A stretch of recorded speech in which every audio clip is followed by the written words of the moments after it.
The movie takes place in the 1920s, and it begins with Joe Coughlin's voice.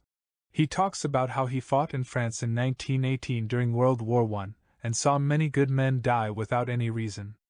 After returning home to Boston, he tried to do good, but later on, he started doing things differently.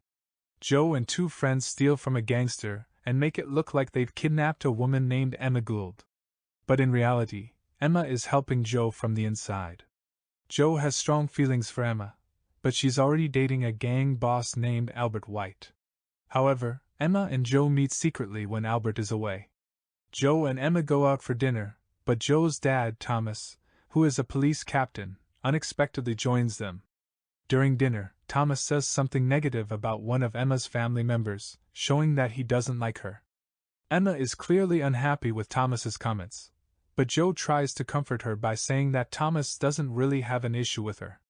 Joe meets a gangster named Masso Pescatori who is in competition with Albert.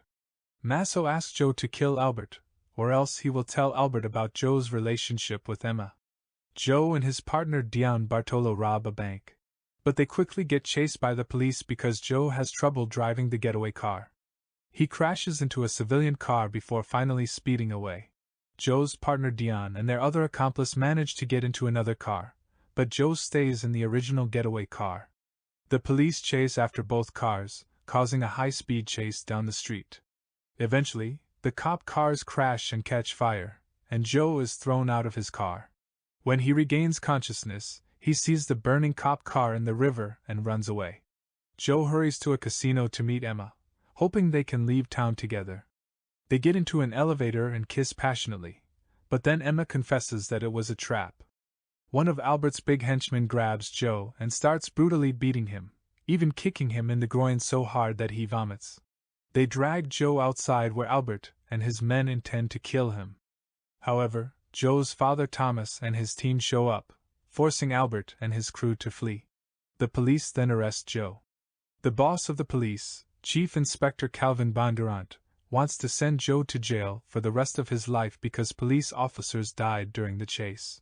However, Joe's father, Thomas, forces him to agree to a sentence of just 3 years in prison. Joe is about to be released from jail in 2 weeks when Thomas unexpectedly dies. Joe goes to his father's funeral. Joe is left with nothing and nobody, so he goes to Masso and requests a job to help him take revenge against Albert. Masso sends Joe to Ybor City in Tampa, Florida to work for his rum business as a strongman. Joe reunites with Dion and they travel to Ybor to begin working. They meet a Cuban businessman named Esteban Suarez, who offers to assist them. Joe becomes enamored with Esteban's sister, Graciela. Joe and Dion start eliminating Albert's henchmen in Tampa as they try to take over the rum business, which infuriates Albert. Later on, Masso asks Joe to help him get into the gambling business, so Joe meets with Chief Irving Figgis to discuss setting up a gambling hotel in partnership with the Ritz. During the meeting, they also encounter Irving's daughter, Loretta, who is planning to pursue an acting career in Hollywood. Joe's speakeasy clubs and businesses are doing very well, and he has also captured the interest of Graciela. Even though Graciela initially tells Joe that they won't be romantically involved, they end up going to a room together and having sex. One night, the KKK disturbs one of Joe's clubs by putting up a burning cross outside. One of the members of the KKK, named R.D. Pruitt, causes trouble and steals from Joe's businesses. Surprisingly, R.D. is Irving's brother-in-law. Joe asks Irving to set up a meeting with R.D. even though R.D. is not very smart and holds bigoted views. Joe tries to negotiate with him calmly. Joe offers R.D. a deal, where he will receive 15% of the profits if he stops terrorizing and killing businesses. R.D. accepts the deal. Even though R.D. agreed to stop harassing people and killing business, he continues to kill Joe's customers because of his racist beliefs. Joe and Dion meet with the leader of the KKK, Gary L. Smith, who tells them that many members of the KKK are working in the community, including police officers. Dion ends up killing Gary in front of his employees because they realize that Gary has less power than any of them. Joe visits Irving at his home, and Irving tells him that even though there were 70 witnesses to the murder of Gary, nobody is willing to testify. He also shares that his daughter, Loretta, has become involved in drugs and prostitution in Hollywood. Joe asks Irving to take care of Artie, but Irving can't do it. Instead, he tells Joe that he needs to be brave enough to kill Artie himself. Joe meets Artie outside a building that's being built. Artie has 2 men with him, and he says he won't stop what he's doing and threatens to kill Graciela. Joe pulls out his gun and shoots Artie, and Dion and a few others come out of hiding and kill the other 2 men. Joe is hit by a bullet in his side during the shootout, but he manages to live through it. After that, Joe and his crew begin fighting back against the KKK, forcing them to leave Tampa. Loretta comes back and her father, Irving, treats her badly. She starts to speak in a tent and tells people to stop living in sin. This affects Joe's business at the Ritz because fewer people want to gamble and use drugs. As a result, Joe is not able to get money from the government to fund the Ritz. As a result of Loretta's sermons, Masso and his gang start to separate themselves from Joe and his business.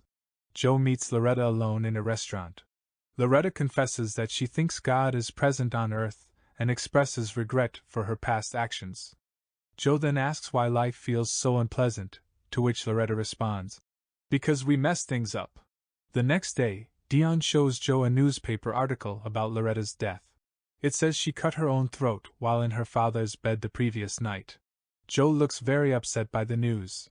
Joe goes to see Esteban and discovers a photo of a casino with Emma in it, who he thought was dead. Emma is in Miami, and Joe decides to search for her. Before he sets out, he tells Graciela about his plan.